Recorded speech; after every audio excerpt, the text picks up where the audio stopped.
Now, Art About Town, brought to you by Museum Framing. Hi, it's Rick Badway with Art About Town, featuring amazing exhibits right in your own backyard. Nothing beats the experience of a visit to our local museums and galleries and feeling like you've escaped to a distant city or country. With the beautiful autumn approaching, I recommend one of my favorite weekend getaways to Colonial Williamsburg. Picture walking the historic village with the colonial buildings framed by colorful leaves. Get lost in the historic village, enjoying the trades, food, and games of the 18th century. While there, experience the reenactment of So Far from Scioto.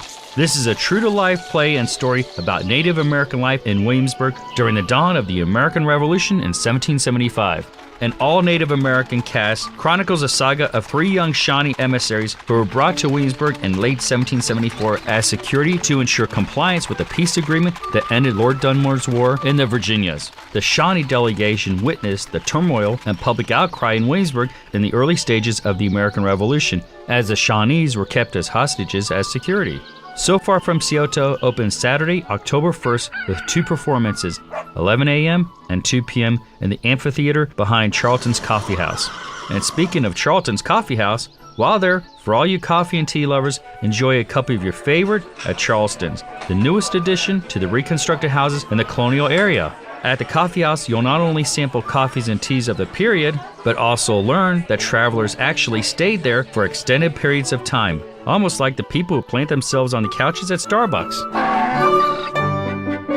Did you know that our famous founding father took his wife Martha to Williamsburg on their honeymoon? Although we don't know exactly where the famous first couple slept, we do know that Martha's family owned many properties in the Williamsburg area. George Washington visited Williamsburg 55 times, 30 as a member of the Virginia House of Burgesses from 1759 to 1774.